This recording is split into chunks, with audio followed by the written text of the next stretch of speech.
किशोर एक लकड़हारा था। वो जंगल में लकड़ियां काटने का काम करता था। उसका एक बेटा अंकित भी था।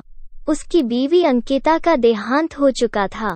उसने अपने बेटे का ख्याल रखने के लिए शीला से दूसरी शादी की। वो सारा दिन जंगल में लकड़ियां काटता और शाम को घर लेकर आता। उसका बेटा उन्हें लकड़ियों के छोटे छोटे टुकड़े करके गांव वालों में बेचकर आता।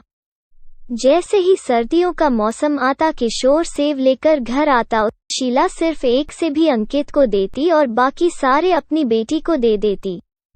एक दिन किशोर शीला को यह भेदभाव करते हुए देख लेता है। वो उससे लड़ना शुरू कर देता है। तुम्हें पता भी है कि अंकित को सेब कितने पसंद हैं। तुम फिर भी उसे सिर्फ एक सेब दे रही हो और अनाया से कौन सा यह सारे सेब खाए जाने हैं? देखो अपने बेटे की कितनी फिक्र है। क्या अनाया तुम्हारी बेटी नहीं है? वो जितने भी सेब खाए, तुम्हें इससे कोई मसला नहीं होना चाहिए। एक दिन किशोर की तबीयत खराब हो जाती है। उसे डॉक्टर चेक करने के लिए आता है। चेक करने के बाद डॉक्टर उसे कुछ दवाइयां देता है और 2 महीने तक आराम करने का कहता है। डॉक्टर के जाने के बाद शीला कहती है, अगर ये आराम करेगा तो फिर काम कौन करेगा और घर में पैसे कौन लेकर आएगा? यह अंकित घर में फारिग बैठा रहता है।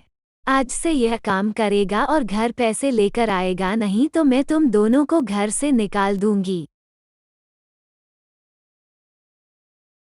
अगले दिन अंकित जंगल में जाता है और सारा दिन लकड़ियां काटता है और शाम को वो लकड़ियां गांव वालों में बेचकर सेब लेकर आता है और अपनी माँ को दे देता है। अंकित कहता है, माँ मुझे बहुत भूख लग रही है, एक सेब मुझे भी दे दो। आज खुद पैसे कमा कर लाया है तो घमंड आ रहा है, जा तुझे आज खाने को कुछ भी नहीं मिलेगा। यह सुनकर अंकित बहुत उदास हो जाता है।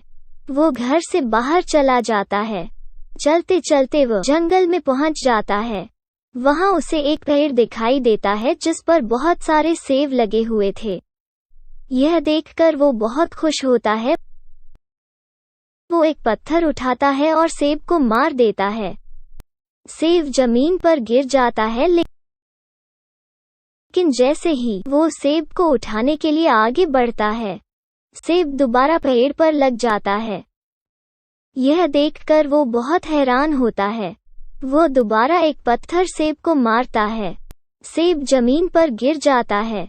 वो उसे उठाने के लिए आगे बढ़ता है, लेकिन वो दोबारा पेड़ पर लग जाता है। यह देखकर वो रोने लग जाता है। एक तो माँ ने मुझे सेब खाने के लिए नहीं दिया और बाहर से भी मैं नहीं खा सकता। लगता है कि सेब खाना मेरी किस्मत में ही नहीं है। मैं एक मायावी पेड़ हूँ। मैं तो तुमसे मजाक कर रहा था, तुम रोने ही लग गए। इस तरह वो पेड़ ज्यादा सारे सेब जमीन पर गिरा देता है।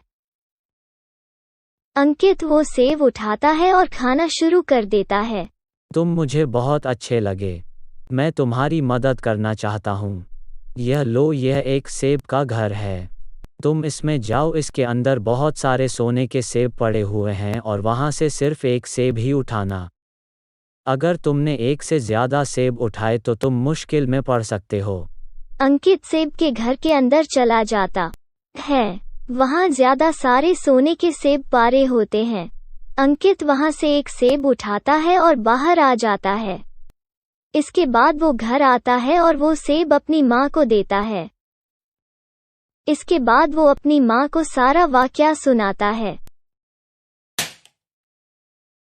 तुम उसे मार क्यों रही हो? उसने तो तुम्हें सोने का सेब ला कर दिया है। निकम्मा कहीं का, पता नहीं कब अक्ल आएगी। वहाँ इतने सारे सेब पड़े हुए थे और यह सिर्फ एक सेब उठा कर लाया है।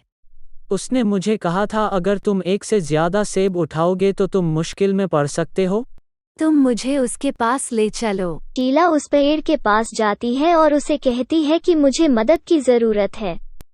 वो पेड़ एक सेब का घर दोबारा बना देता है। शीला उसके अंदर जाती है। वहाँ बहुत सारे सोने के सेब पड़े होते हैं। शीला वो सारे सेब एक टोकरी में डाल लेती है। जैसे ही वो बाहर निकलने वाली होती है, वहाँ 2 राक्षस आ जाते हैं। तुम यह सब लेकर कहाँ जा रही हो? तुम्हें कहा था ना कि तुम सिर्फ एक ही उठा सकती हो। अब तो हम तुम्हारा इलाज करेंगे। मुझे माफ कर दो, मैं लालच में आ गई थी। मुझे मत मारो, मैं माफी मांगती हूँ। आज से मैं अंकित और किशोर का भी बहुत ख्याल रखूंगी। मुझे मत मारो। इसके बाद शीला का रवैया किशोर और अंकित से ठीक हो जाता है।